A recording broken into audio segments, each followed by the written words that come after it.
Welcome to Advocacy Talks. This is our April edition, and we're delighted to be joined this month by Jaydan Mitchell.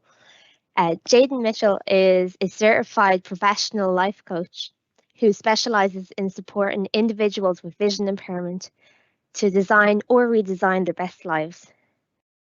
Through his unique brand of coaching, known as vision coaching, Jayden serves an unbiased guide and thinking partner, supporting people with low vision to regroup, move forward, and thrive.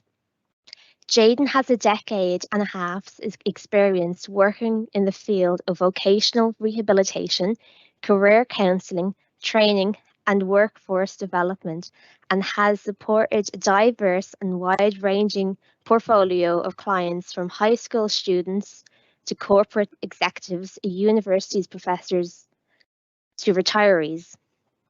Based in New York City, Jayden operates a private life coaching practice, Core Visionary Coaching, and serves as coordinator of programs for young adults and individuals leading an industry nonprofit. Jayden, we're delighted to have you today, and thank you for joining us all the way from New York. Hello. You're very welcome. Well, thank you for the welcome, and hello, everybody. Thank you, Aoife, for sharing a little bit about me, and I'll just jump in and say I'm delighted to be speaking to Ireland today from, indeed, New York City. I am an American, but I am of Irish ancestry, and not that far back. My mom's last name is Hare, as in O'Hare, and so I feel like I'm speaking to my family here today. Many people have asked me if Jayden is an Irish name, and it's not. it's just millennial. But I am so happy to be here today to talk to you all about some important concepts related to really empowering yourself. And I know that we have an audience of advocates here today. And so we're going to talk about some ways that you can tap into the power of what you think, the stories you tell yourself, and your mindset, and how that can really support your advocacy and, of course, your goals in your own life. Eva told you a little bit about my work as a coach. We'll talk a little bit more about coaching, but just a bit more about me. Other than being an Irish American, I, as I said, live in New York City, in Brooklyn. I have lived in New York for coming up on 2 decades, and originally from the state of Arkansas, which is a tiny state north of Texas here in the US. I have a wonderful cat who might make an appearance, and I am somebody who is visually impaired. So I wanted to share that I have a condition known as Leber's hereditary optic neuropathy. Say that 3 times fast. It's a genetic condition that, for me, means that I have central vision loss. So basically, as I look out into the world, I have a central blind spot, and that impairs my ability to read standard or even large print text. It makes recognizing faces difficult. Colors are a whole new world for me. But I want to share that that is my experience. And so as we talk about some of the concepts today, please know I say it from a professional standpoint, but also very much with personal reference points, as I have my own personal journey and personal experience with sight loss. So it's been very much my own journey that has led me into the work of coaching, and excited just to be here and to talk about some important things with you all today. Great, thank you, Jayden. So Jayden, what exactly is life coaching? Well, it's funny, before we started the call, we were actually just talking about it. You know, life coaching is kind of a big buzzword in many industries now. A lot of people are really knowing about life coaching, and it has some preconceptions to it, maybe, or some things that people might understand it to be. So it's important to go and clarify what life coaching really is. It is basically a support service that is meant to help someone move from a place of feeling perhaps stuck or unsure about the goals that they want to set for their lives, and into a place of action and fulfillment. So coaching is basically about tapping into what it is that you got going on right here, right now, and where it is you want to go next, and helping you find the tools, the resources, the perspectives, perhaps breaking down any internal barriers to help you get there. It is a profession. In other words, people who work as life coaches go through training to learn how to adopt a mindset that brings inquiry into the conversation. Coaches are not, as many people think, are not here to train, are not here to tell our clients what to do, are not here to teach. Instead, what we as coaches do is we hold space for our clients to unlock what their personal answers are, what's true for them, and what's going to work for them, and then support them as they make forward movement. Really important in the world of coaching is that we hold as our key premise for all of our clients is that the people we work with are whole, creative, capable, and resourceful. And I'm going to say those things again because it's important. Whole, creative, capable, and resourceful. And the word whole is important because from that, those other words sort of spawn. When we view someone as whole, that means that we don't see them as needing to be fixed, that there's not anything that is wrong with them, but instead they have innately available to them the tools, the inner resources to set up and to create what they want for themselves. So that is, in a very big nutshell, what life coaching is and what the premise of it is. Great, Jayden. And you mentioned other support services. Could you kind of tell us what the main differences are between coaching and those other support services? Well, coaching kind of has its roots in the world of sports coaching. That's kind of how it got the name coaching. It also draws from other areas, including psychology, neuroscience, counseling and therapy, and leadership and corporate executive development. So all of those things sort of have their contribution to the world of coaching. But I think especially in this domain, for supporting people with disability or low vision, there's probably two things that kind of come to mind. There's therapy or counseling and the world of what we call vision rehab. So let's just look at those two for a moment. First, therapy and counseling. Now, the Venn diagram between coaching and therapy counseling has gotten closer and closer over the years, and there really are a lot of similarities and overlaps. I mean, at their core, they're both talking-based experiences, but they still do have their distinctions. So therapy and counseling, generally speaking, and again, this is in generalities, but generally speaking, counseling and therapy is meant to help somebody heal or to deal with a trauma or something that is negative in their life, or if you will, perhaps also to mitigate a dysfunction that they're experiencing, either a dysfunction in a relationship or in their own mental working, whatever it might be. And therapy is meant to help you through that negative experience to learn coping skills, to start reckoning what your feelings are about that, and then to get to more of a place of healed and functioning.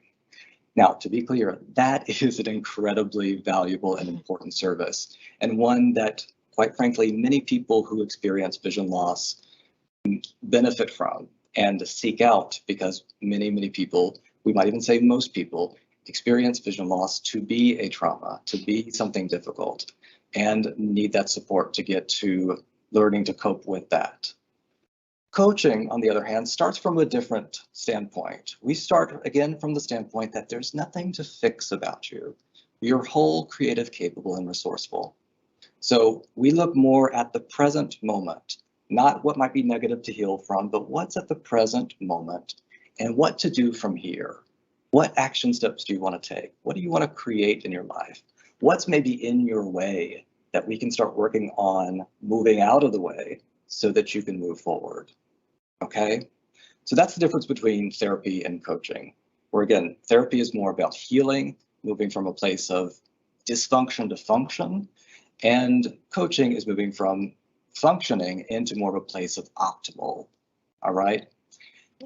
Vision rehab is a process that many people go through, which involves learning adaptive skills. So a lot of people take advantage of working with, say, orientation and mobility specialists to learn how to travel safely, how to use mobility tools. And then vision rehab therapists will help someone learn adaptive skills for cooking, cleaning, managing their day-to-day life, et cetera, et cetera. The key there is that is teaching. That is learning new skills. We're again coaching. We're not talking about teaching. We're talking about holding space for you to find your answers. So those are the key differences and probably the most relevant areas in for this audience. Brilliant. That's really interesting. And Jayden, I know you did mention at the start that you yourself have a vision impairment, but what was it that inspired you to specialize in coaching for other people with vision impairments?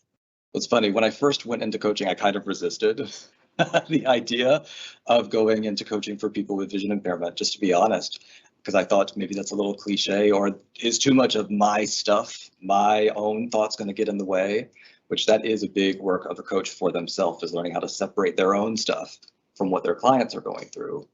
But I realized that coaching as a support service, again, given that model of whole, creative, capable, and resourceful, that is really different from what a lot of services out there provide. Now, to be clear, I think that there, in a lot of cases, the support services that exist out there already, of course, have their models, they have their intentions behind them, but in a lot of cases, unfortunately, what ends up happening is they end up becoming prescriptive, or they end up taking something more of an expert orientation over the person who is seeking support. So in other words, we have someone who operates in the role of expert, basically telling or training the person with vision loss as to how to live their life. Now, that works for some people, but I think there are also a lot of people for whom that process doesn't work as well, that they run into things that they say, this isn't me. This is not something I'm ready to use. This is not something I feel like I will ever do. And I don't know if I fit in this box. And so I think coaching has tremendous potential for people who have sight loss, as it holds space for you to figure out what's right for you and not necessarily have to take on the prescription of people who indeed have valuable expertise. And that expertise can be useful, but at the end of the day, you still have a choice in coaching. And I think the element of choice is what's missing for so many people in lots of support services. Yeah. And Jayden, I wonder if you could talk a little bit around maybe the tactics or tools that would be involved in coaching. The tactics and tools, well, in a lot of ways, coaching is a question-based modality. And what I mean by that is, in the experience of being coached, what happens is your coach is going to bring a mindset of inquiry. We're going to ask questions, and they're usually going to be open-ended, and they're meant to tap into parts of your brain that don't typically get tapped into, that are meant to help you explore what it is that's holding you back, what stories might you be telling yourself, what messaging might be helping, serving, or might be getting in the way. And through the question answering, through the looking at it, things start to become clearer. And then once they become clearer, then we take tactics related to goal setting, helping you figure out what's your next step. What is it, the next step that you want to take versus perhaps ought to take? What's the reasonable time frame? Do you want to do this? Do you have the resources and the tools to go forward? And basically looking at creating that action step plan. And then importantly, a coach is also here for the element of accountability. Now, I'm going to pause on that word for a second because I know it's a trigger word for a lot of people. Yeah. But coaches are not here to crack the whip. We're not here to hold your feet to the fire. When we say accountability, we mean we want to help you figure out how you want to hold yourself accountable. How do you want to stay motivated? How do you want to make sure that this happens? And when things don't happen, we don't come and beat up on you. We just hold space to say, okay, great. Why didn't it happen? Is it maybe not as important to you as you thought? Is there a resource that you need? Or maybe you're not as ready as you thought? Let's look at that and see what to do from here. So essentially the tactic is being there as your unbiased thinking partner, to give you space to hear yourself think, to figure out what your answers are, and to create a path for going forward. Great, brilliant. And so the name of this advocacy talks today is Mindsets for Success. Mm-hmm. Could you tell us a little bit more about what you have in mind when you say mindsets for success? Absolutely. So enough about the field of coaching. Let's talk about kind of indeed what happens as we go through the coaching process. Oftentimes what we will sort of unlock or stumble upon is that there is a prevailing mindset that is influencing how a client or you are showing up, are experiencing your day-to-day life. Mindsets are something that all of us have. They're normal, and they are based on our lived experience from basically birth all to this present day. And mindsets are kind of like the way that you sort of, I'm going to borrow a visual term, so hopefully it doesn't feel inappropriate, but it's kind of like the lenses through which one sees the world. Okay, so if one is wearing blue tinted glasses, the world is going to look blue. If one is wearing pink tinted glasses, the world's going to look pink. And if one isn't aware that there's glasses on, you might sort of have this impression that the world is pink, or the world has a blue shade to it, until suddenly you recognize that, I'm wearing these glasses, and those glasses are influencing how I am experiencing the world. To use a different metaphor, imagine all of us that we're at the beach right now. And wouldn't we all like to be at the beach right now? Just pick your beach, Florida, Ibiza, the Canary Islands, I don't know. But now imagine that you've got a big, heavy wool coat on at the beach. If you didn't realize that you had the wool coat on, you might interpret the beach to be a really unpleasant, warm, sweaty, awful place. But as soon as you recognize that, I've got this heavy coat on, you can take it off. You can now feel the breeze of the ocean and the sun on your skin, and recognize that, this is actually a better state than I thought it was going to be. So your mindset is something that influences how you experience the world. And beautifully, mindset is changeable. It's malleable. Our brains are naturally plastic. And what that means is that we have influence over what we think, and then how we feel, and then the actions that we take. Now, it's not always simple, it's not always instant, but with work, you can recognize what your prevailing mindset is and then choose.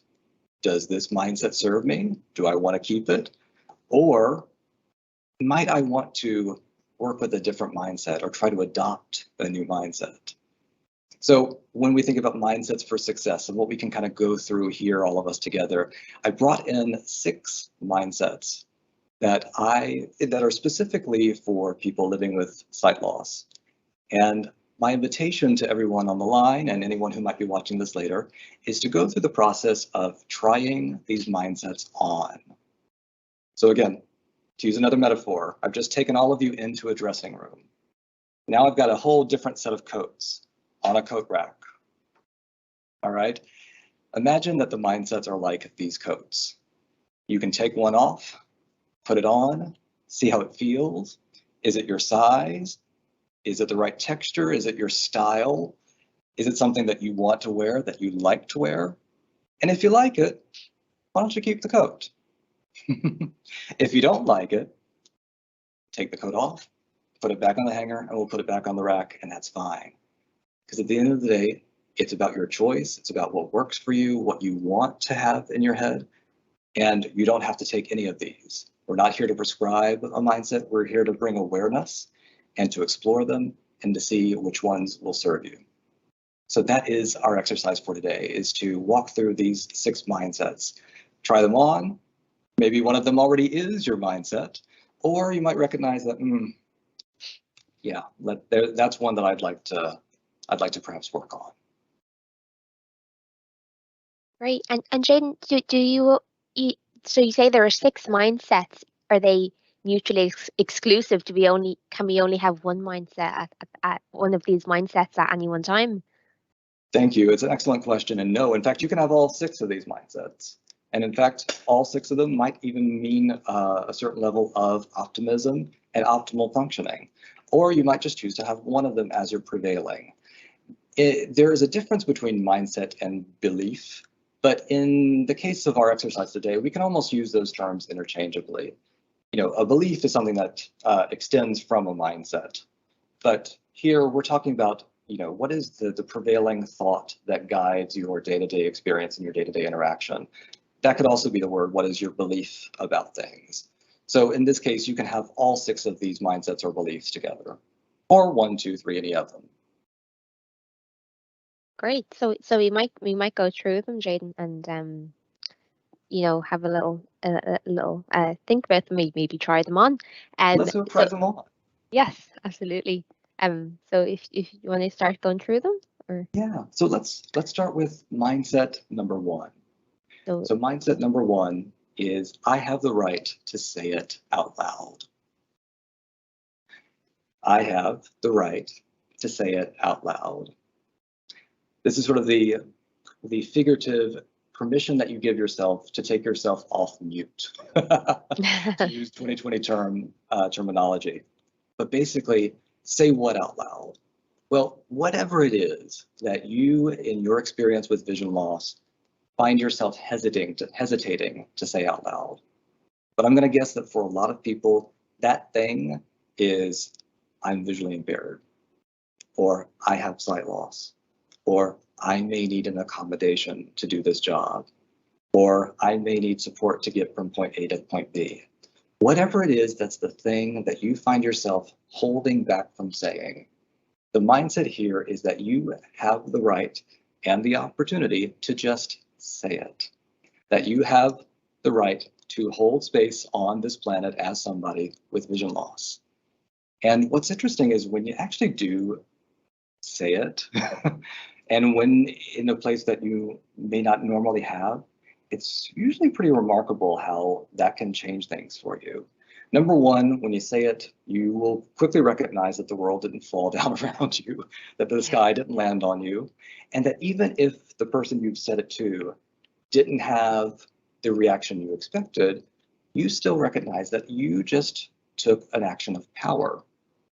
You said a truth, you said a fact, and you don't have to say it with emotion, even though it might be emotional. You can still say it matter-of-factly. I'm visually impaired. I require this assistance. I require this accommodation. And that opens the bridge of communication.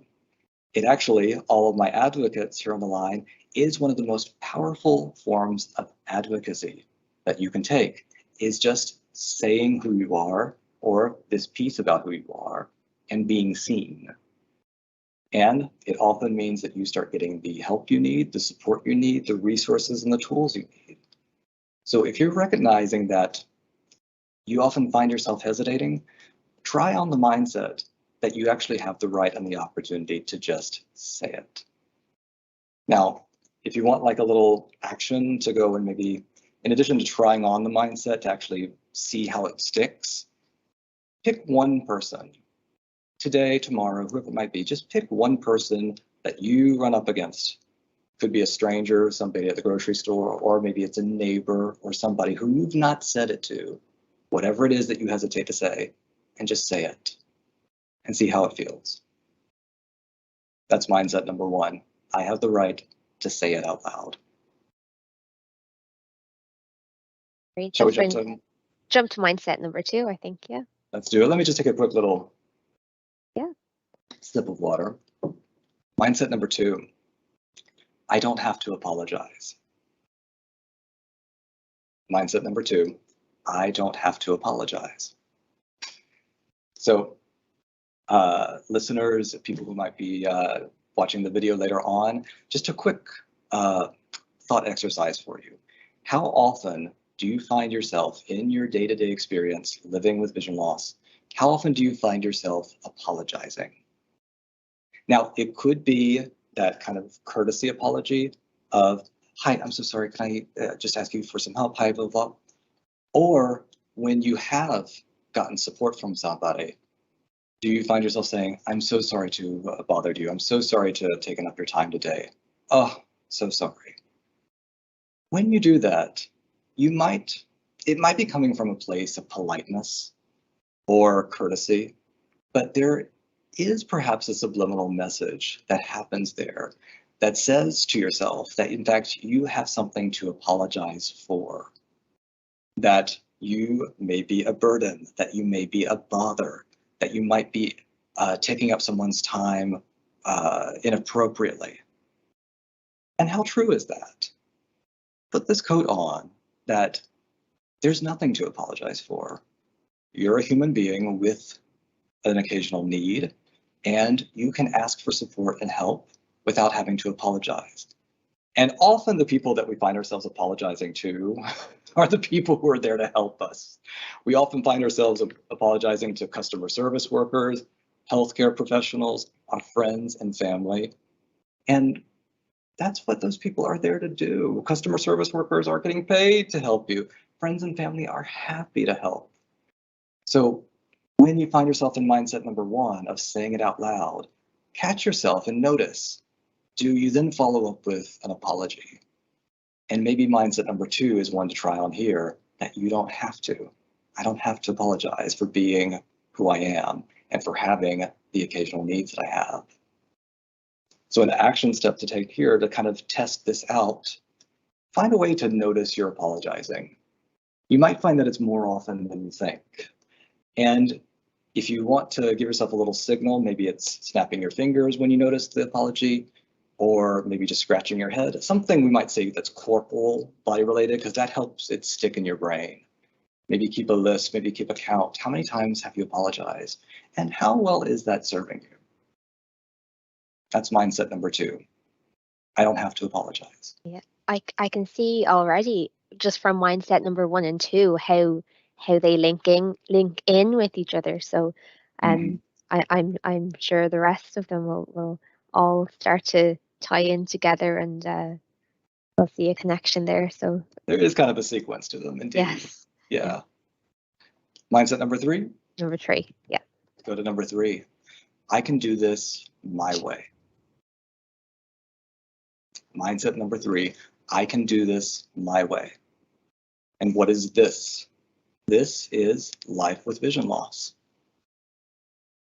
Now, as I was saying earlier in our talk, there are a lot of times in the journey with vision impairment that you will find yourself working with an expert. It might be a doctor, it might be a vision rehab therapist, it might be a well-intending family member who has an opinion or a judgment about how you ought to do things.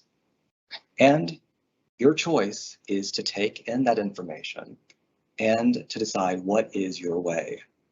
And this is one of the beauties of the coaching process, is helping people recognize and figure out what their way is, and then to make the determination that their way is fine, their way is good, their way is acceptable. Because I think this is where a lot of people sort of get stuck, is they get this idea that they're not doing things the way they ought to, and yet there's a different way that they wish they could. And so in the coaching process, and by trying on this mindset, you can accept that you can do things your way. You can cook the way you want. You can travel the way that you want. You can work the way you want. There is no right way to do life with vision loss. There's just your way. But how often do you find yourself feeling like your way isn't the right way? Your way is different than how other people think it ought to be. And so trying on the mindset helps you stand in your own shoes, confidently saying, no, this is what works for me. I'm going to do it this way. I'll use my own personal example. Early on in my life with vision loss, I basically taught myself how to use assistive technology on my own. And I learned how to use the computer by magnifying the screen to a really significant level. We're talking like 16, 18, 20 times on magnification. And then later on, I ended up in front of an assistive technology specialist who said, oh, wow, you really should be using speech. And thankfully, I had enough of this mindset already then and there to say, that's fine, that's an approach, but I have already been doing it this way, and I am already very effective and efficient doing it this way. My way works. Now, that's not to say that if I didn't start using the speech process, audio output, that I wouldn't also be efficient, but I just knew that this way works. So the mindset here is you can do it your way. So the action to try this on and see if it works is assert yourself. So the next time someone says, "Oh, I don't think that's the way you should do it," assert yourself. This is my way, and my way is okay. Now, the one element here that I want everybody to consider is please also know that safety is important. So if your way is not a safe way, that's something to really consider and look at. But when it's just a matter of preference, it's okay to do it your way. How are we doing so far, Eva? Interesting. It's really great. And as you're going along and telling us all about these mindsets, it's really kind of prevalent how they relate to everyday life, especially living with a vision impairment. And fantastic. And they are all linking in very well. And I love the next mindset, mindset number 4, if you want to jump onto that one. Let's jump on to mindset number 4. Yeah. Now, as much as you stand and hold on to that coat of I can do this my way, there is also mindset number 4 of I get to try new things. Now, this is distinct from what I think a lot of people more reflexively have as their mindset of I have to do things a different way. This has happened to me. So when you look out at the world and how you now must live your day-to-day life, and if you look at it as this has happened to you, you have no choice in the matter, well, that is an inherently disempowered position. It's normal. It's more of a space of trauma. That's where counseling can be useful. But when you recognize that you actually do have a choice as to what you do, then you can look at this as I have opportunity. I get to try new things. Even though I have my way over in mindset number 3, I can also choose to go and experiment with different approaches, with different tools, with different strategies. And don't be surprised that when you have the opportunity mindset of I get to try new things, that you'll often find that those different ways are actually easier, more enjoyable, a relief. And so having that mindset of curiosity and opportunity, it's not easy always, but it can be the thing that influences how you approach a new adaptive tool or a new activity that maybe you've been hesitating about.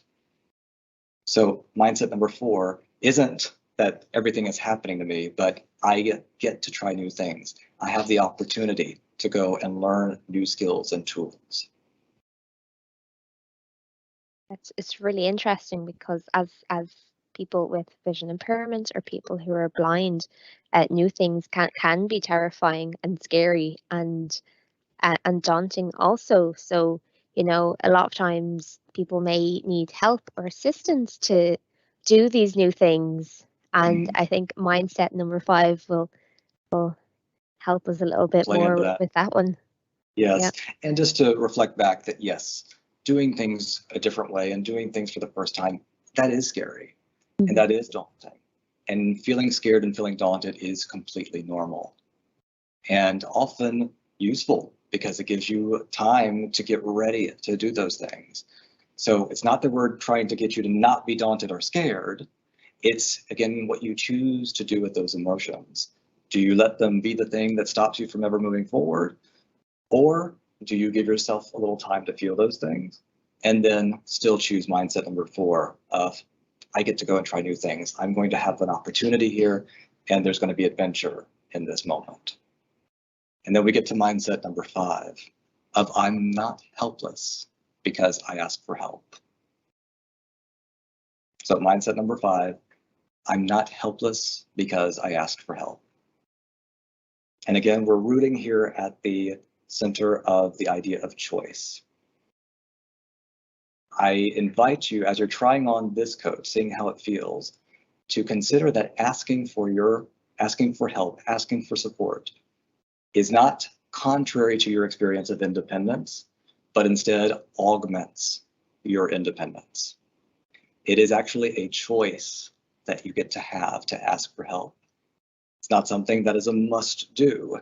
It's a tool in your toolbox that you actively, consciously choose to use. So if we wanted to rephrase this mindset that my independence is not dependent on me not needing help. We all need help from time to time. We all need support from time to time. Everybody, vision loss or no vision loss, depending on what your circumstances are. We are humans, we have needs, and we look to other humans to have those needs met or to have support for those needs. The same thing here, but unfortunately, I think it gets in a lot of people's minds that if you ask for help, that you're helpless or that you're going to be viewed as helpless. And really what that ends up meaning is that we think of ourselves as helpless in those moments. But how true is that?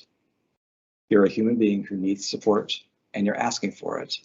And when you get the support, it actually, again, augments your experience of independence. Again, to use my own personal example, if I were to fly from JFK in New York to Dublin, I would need to get some help from people along the way. I mean, maybe there would be a way for me to do it exclusively on my own, but it would be very challenging. I would need to get some support from the airline workers, from the airport staff, then from perhaps an Uber driver once I get to Dublin. I would need to get support along the way. But that still means that I traveled on my own independently to Dublin. It doesn't mean that I was helpless in the process. It means that I chose to use tools along the way. And that makes me independent. That makes me conscious. So that's mindset number five. I'm not helpless because I asked for help. I am, in fact, independent. Great. And Jayden, just the final mindset number 6, I think it's for me, it's kind of a little bit shocking to see it down, and the fact that, you know, we do have to remind ourselves of this last one. And if you could speak a little bit about mindset number 6. Mindset number 6, yeah. Mindset number 6 is I can be happy, fulfilled, and productive. I can be happy, fulfilled, and productive. It's mindset number 6. It is the accumulation of the other mindsets.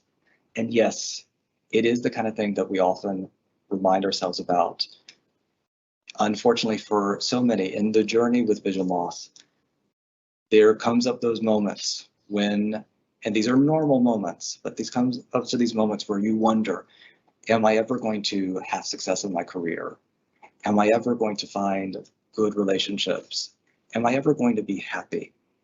And sadly, for a lot of people, they root into the more dysfunctional thought process that no, I'm never going to be happy. I'm never going to have success. My life is over. That is when we need to move into some type of work. Therapy might it be, maybe eventually coaching. But those thoughts are false. Those are very disserving mindsets.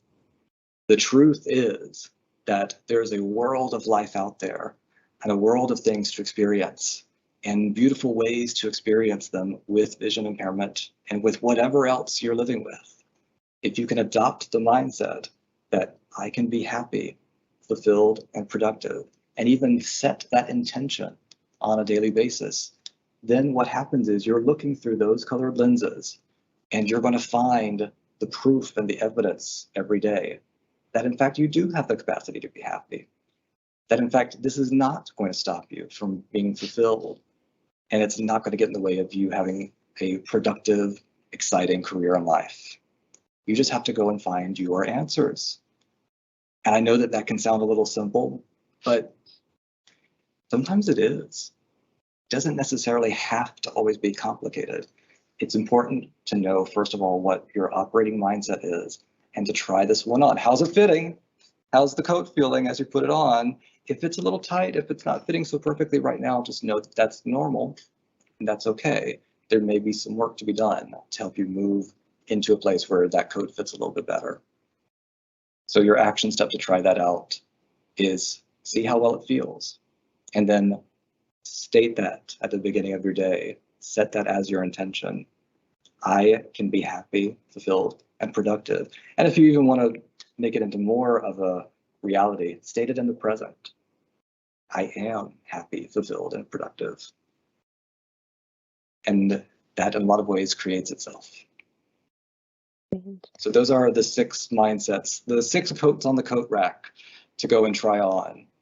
So my invitation to everyone listening is recognize which coat might have felt brilliantly, which one was probably already yours. And you're welcome to send in a question or let us know that that's already my mindset. I'm feeling good about it. Or actually, I'd like to keep that coat. I'd like to hang on to that mindset and take some action toward it. Or you might say that none of those, but there's another one that I'd like to have. Recognize what is your prevailing mindset or belief. And again, the question is, how well is it serving you? What do you want to do about it? What is your choice? You're whole, capable, creative, and resourceful people. How do you want to choose to move forward in your life? So those are our mindsets for success. And that's a little bit about coaching. And how are we doing on time, Eva? We are coming up to just near the end, so we might take some questions from people soon.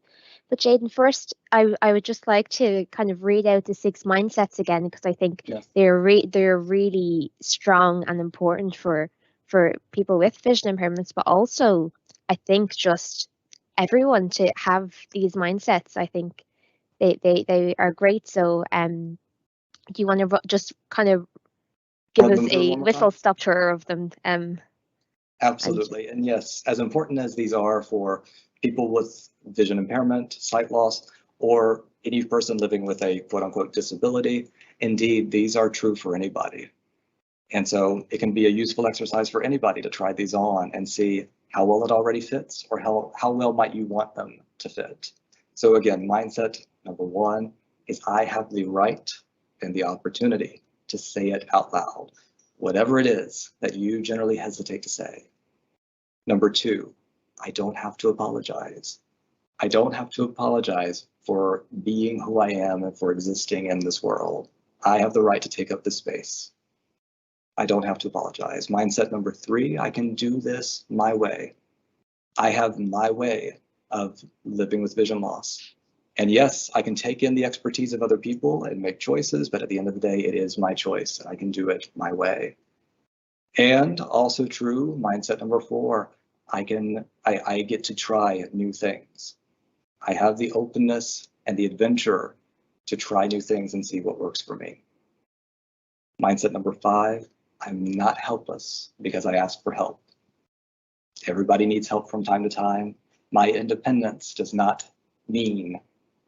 defined by me not needing help.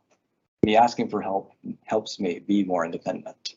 And mindset number 6, I can be happy, fulfilled, and productive.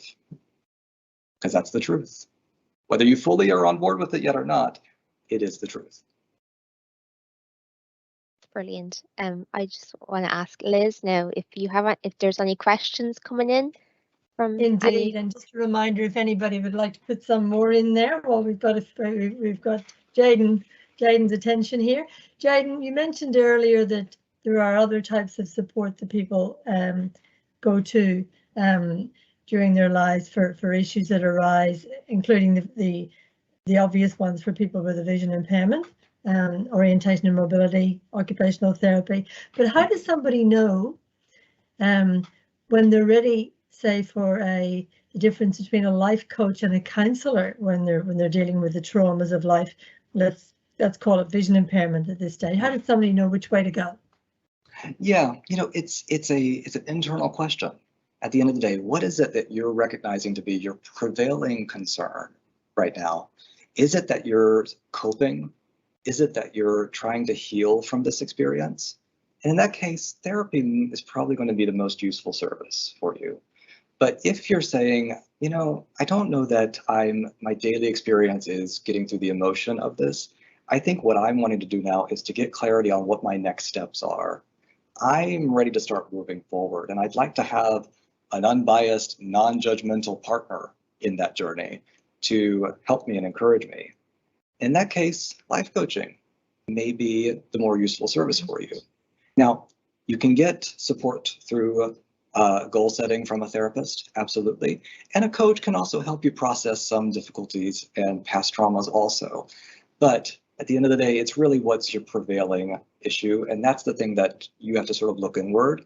But any professional coach and certainly any professional therapist will be happy to have that conversation with you to help you unpack, is this the right fit for you or not? And most coaches will insist upon having an initial conversation with you to see what is it that what brings you to the coaching process, what's got you interested, and to help you make it a decision if this is the most beneficial process for you. Great. I think it was very useful that you said that, life coaching starts from the here and now and forward, and perhaps counselling will also often take into account the past, so that might be a good line in the sand for people. Another question here of who's very interested in the coats. If you've been wearing a coat for a long time, a particular coat, perspective, those blue glasses, how hard is it to take off, especially if the environment that you live in, family, culture, knows you in that coat? Mm-hmm. That's the coat they know you in. Yeah, there are certain elements in the taking off and putting on of a new coat or new glasses that are entirely within your control, and that is, your decision to do it. It's the work that you put into it. There are other elements that are not within your control, and that is what other people think, how they view you. But at the end of the day, that's not your stuff. Your stuff is what you think, the message you want to give yourself, and the modus operandi you want to work through, the glasses you want to wear. And again, we have something beautiful in our brains called neuroplasticity. Our brains are capable of rewiring themselves and finding new neural connections that support us. It can be simple and it can be easy. You can just make the decision one day to do it. And it can also take time. It can take work. It can take support from people who are holding that space and who are believing in you on your behalf, which would be what a coach would do. But at the end of the day, the difficulty has a lot to do with just how much you want it, and then the level of work that you might want to put into it. Thank you, Jayden. And you just led me to the third question.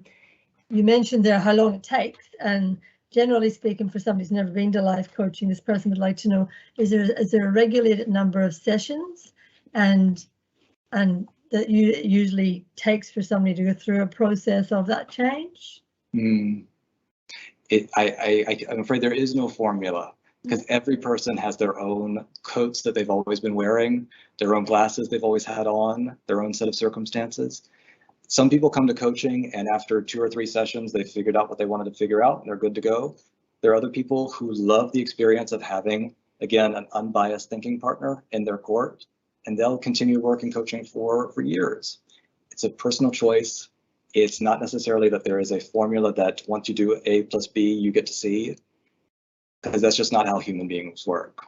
So it's a conversation to have between you and your coach, you and your therapist, whoever's supporting you, to get a sense of what this journey might look like. But even anticipating it, stuff always changes. So it's just too individual to put a time frame on. Right. And leading into that, could somebody, for example, do that online with you across the world, or is it something they should do locally? Is there any difference? The truth is that kind of comes down to the preference of the person being coached. Beautifully about coaching is it's not regulated.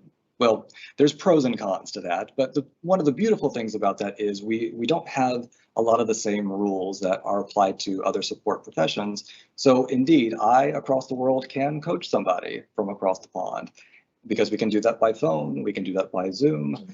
But of course, that is the preference of the person being coached. Do you want to have more of an in-person relationship with your coach, or might you be just as comfortable having these conversations by phone? I'll tell you, the majority of professional coaches don't do this in person because there is that great flexibility. Most coaches work either online or by phone.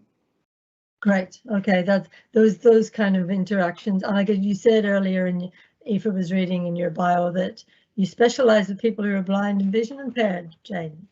Is that a bonus for people who are blind or vision impaired, do you think, of the very fact that you have that lived experience? Well, I think it's helpful. Well, again, some clients might view that as helpful. It's important for me as a coach to not let my story influence their story. In fact, we're trained specifically to keep our opinions and our judgments out, because it's not important what we think.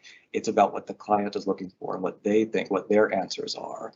So we are trained as coaches to be unbiased and to manage our own emotions. And we're technically trained as coaches to coach any person on anything, given our skill set. But many coaches do take on a niche or a set of specialties because that gives them the language, that gives them the framework and the points of reference that can be useful for the client as they start figuring out things for themselves.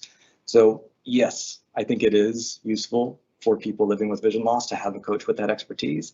Quite frankly, there aren't that many of us out there doing this work for people with sight loss. So I might even say, as an invitation to people listening who might be interested in the field, come talk to me. We need good coaches out there, and we can talk a little bit about that too. But yes, I think it can be useful, but ultimately that depends on the client, on what they want. And just finally on that, so it'd be appropriate for somebody just to contact you through an email or your website or something. That would be how people would normally contact you. That is a perfectly appropriate way. I invite you to contact me. If you just have a question about what we talked about, if you just want to say, hey, I was there, or if you want to talk about the field of coaching or whatever, you're welcome to get in touch. There's a contact form on my website, which is corevisionary.com, or you can email me and we can certainly share the info with people after the call today. That's great. That's all the questions I have up in front of me. If there's any other questions that anyone would like to ask. No, there doesn't seem to be any more. But if anyone does have any questions, we're happy to follow up with Jayden afterwards and link in. That's absolutely fine if that's okay with you, Jayden. Absolutely. It was really great to have you here today and learn all about the world of life coaching and especially the 6 mindsets that I found particularly interesting. I kind of opened my eyes to the 6 mindsets, and I know I'm definitely going to go and try all of those quotes on and see what fits best. And I hope everyone listening and listening back is going to do the same thing. So that's great. Thank you so much for that, Jayden. You're so welcome. And to anyone listening, either here right now or maybe in the future, feel free to send me a message and just say, I tried on the coat, and let me know how it felt. Brilliant. That's great. So this session has been recorded for anyone who would like to listen back. It will be on NCBI's YouTube channel in the Advocacy Talks playlist. And if anyone's interested in joining one of the local advocacy networks or has any queries around advocacy or any of our Advocacy Talks events, please email campaigns@ncbi.ie or give us a call on NCBI's main number. So that's all for today, and we hope you all will all join us next month for May's Advocacy Talks. Thank you so much.